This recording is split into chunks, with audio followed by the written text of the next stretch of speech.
Hello friends, how are you? Welcome to Reads and Eats. My name is Fiona. Thank you for clicking on my video today. I hope you're going to enjoy it. Yeah, my voice has dropped quite a bit from my normal voice, but hey on. I ended up at the doctor. The reason I didn't do a video last week was I was just feeling grotty. I was like really tired and stuff. Now, okay, fine, just rest. And then my chest started to feel kind of tight, and I know when that happens that it's possibly a precursor to a chest infection. So I ended up at the doctor this week, and it's like, no, you don't have, but what's happened is that the COVID that I had when I came back from hospital, what am I saying, from holiday, has set off like a sinus thing, and we don't know yet whether it's bacterial or just an effect, just a bug thing. So I'm on a nasal spray and stuff, but that's why there was no video last week because I was so tired. But I thought I wanted to get one out this week. Yeah. Please excuse, this could have happened throughout the whole video. I was supposed to be singing today. That's not happening. So, but hey ho, I'm here. I'm wanting to chat with you guys. I hope you'll excuse any coughing and everything that will happen. But let's go to it. So, reading wise, over the last 2 weeks, we've done 5 books, which is really good. I am really pleased with that. So we started off with The Summer Escape by Jill Shalvis. I started reading this when I got back from holiday. I gave it 3 out of 5. It was okay. If I'm honest, I actually found this not boring, but very slow. So we meet Anna, and Anna has, when she was younger, she was a bit of an adventurer, firebrand, etc. But decided one day, no, I've got to grow up, etc. So she's pretty straight-laced.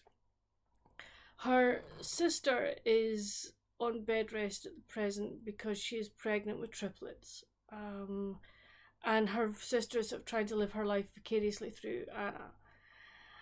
Whilst they were sorting through some of their father's things, their father had passed away, they discovered a coin. Now this coin turns out to be quite valuable, but it's part of a collection that Owen believes, or should I say, it's part of a collection, and this man Owen comes to find Anna because he believes that coin is part of his great grandmother's collection, along with a very important necklace that was stolen. He thinks that Anna's father had a hand in the stealing because her father, she and her sister were unaware her father had a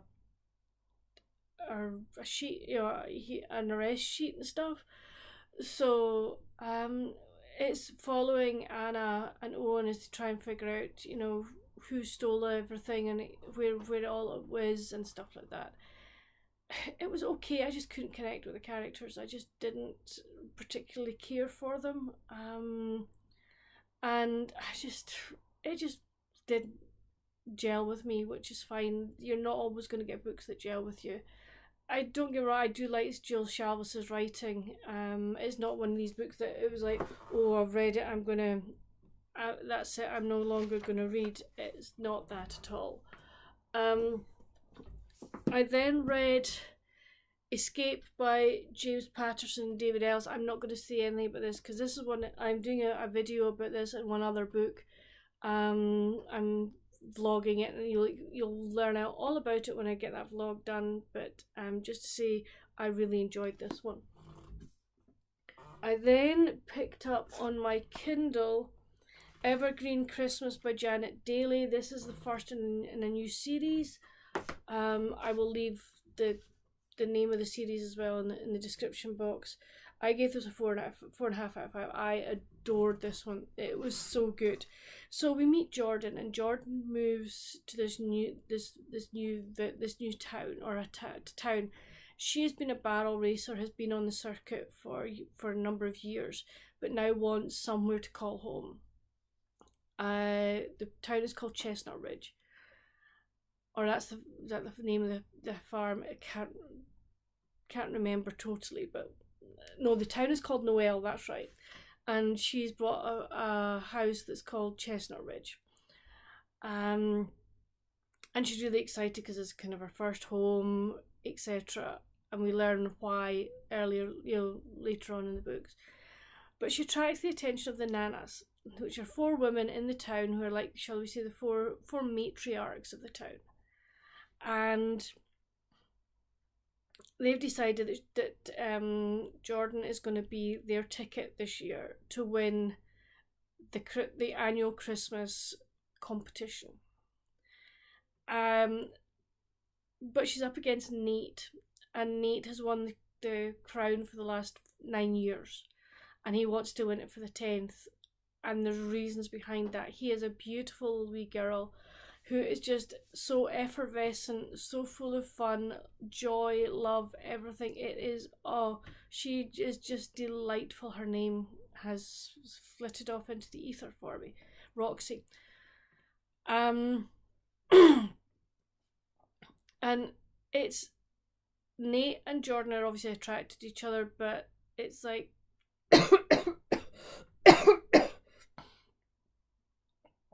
they're very aware that maybe having a relationship at the moment is not a good thing, especially while they're kind of competing against each other in the competition. The Nanas are just wonderful. I love them completely. They just are such delightful characters. The town as a whole is so nice. I love the coziness of it, and the fact that most people try to look out for each other, although the competition can become a bit like cutthroat in many ways. There's one particular scene and I'm like, oh my goodness. So yeah, but it's just delightful. It's a great book to immerse yourself in. It's one of these ones that you could just very easily cuddle up with on a nice, winter's day, fire on, Christmas lights twinkling, and just immerse yourself in a book for a day. It really is that fun to read. And then I finished last night reading The Pumpkin Spice Cafe by Laurie Gilmore. Gave this one 4.5 out of 5. Really enjoyed this one. Spice level in this, there are 2 very spicy scenes, but apart from that, no. There are some sort of, I'm just going to call it small town America vibes. It does get kind of folk are like, oh, Gilmore Girls. There is sort of a wee bit Stars Hollow in it, but I have to say, like, with town meeting and everything. So Jeannie has come to Dream Harbour to run her aunt's Pumpkin Spice Cafe. Her aunt Dot has retired and has left Jeannie the cafe, and Jeannie is like very unsure as to whether she's cut out to run a cafe, but she's given lots of help by various people, especially Logan. Logan is the local farmer that he gives the cafe produce for their smoothies, etc. She makes friends with Annie and Hazel, who one runs the bakery, one runs the bookshop, and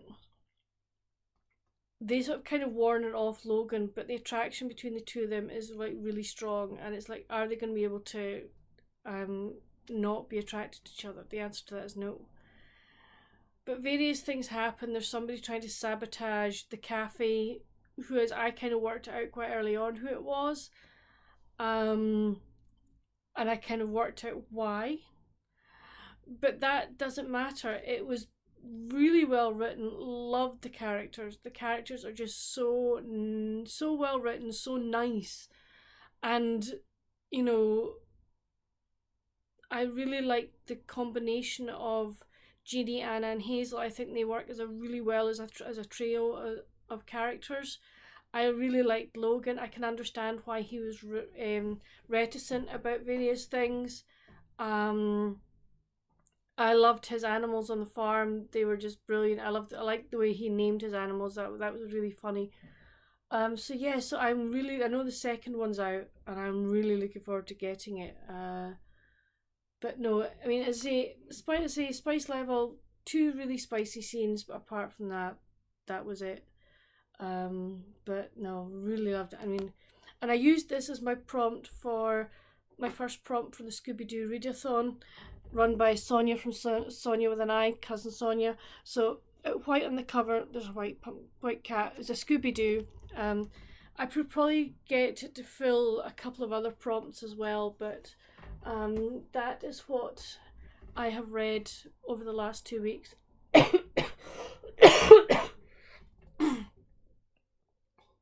Sorry about that.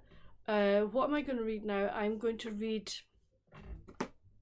it's on my Kindle, Shooting Sunshine by Wendy Rich Stetson. This is the third book in her Amish series, so I'm really looking forward to this. So she sent me an ARC copy for it, so I am so looking forward to reading that. So that's what I'm going to be reading today and possibly tomorrow. What will I read after that? I'm not sure. I'm kind of looking up at my pile of, shall we say, thrillers and mystery books up there. I think I'm possibly going to dive into one of those. I've got a number of Harlequin intrigues and romantic suspense up there, so I might jump into one of those. I've also got Kathy Rice up there, the new one. Ooh, decisions. It's hard. But that's kind of where my reading's at the moment. I will put up within the next, I'll maybe leave it and record it tomorrow, my July and August, like, wrap up, my page count and everything like that. I'll record that possibly tomorrow, because my voice is getting worse now. But that's, and then also you've got the second one of my books I haven't read in my bookshelf series coming out this week as well. I know a number of you have said you would love to see what I've got in my Kindle. I will definitely do that, don't worry.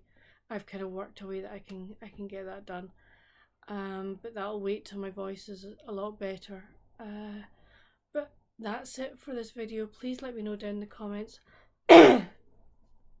what you plan to read this weekend. What are you doing this weekend? I'm doing nothing. I'm dog sitting today. My other half is going with mum and dad to do the singing, so I'm dog sitting today, which is fine. I'll hopefully get cuddles, which would be nice. Watch the Paralympics. But yeah, what are you reading this weekend? What have you been reading for the last couple of weeks? But that's it for this video, friends. Hope you've enjoyed it. I'm sorry, I'm just like, but yeah, hopefully next week I'll be feeling a lot better. But until then, friends, stay safe, happy reading. Bye.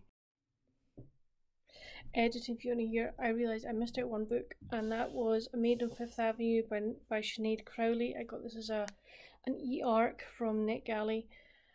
I really enjoyed this one. I think I gave it 4 out of 5. I've left my diary thing upstairs. We meet Anna, and it's like early 19th century or late 18th century Ireland, and she lives with her parents and brothers, but she's always known that, you know, she's kind of different and that she wants to travel, and she's been saving up her money, and she eventually moves to America and gets a job as a maid with this very wealthy family, and we follow her life in America, and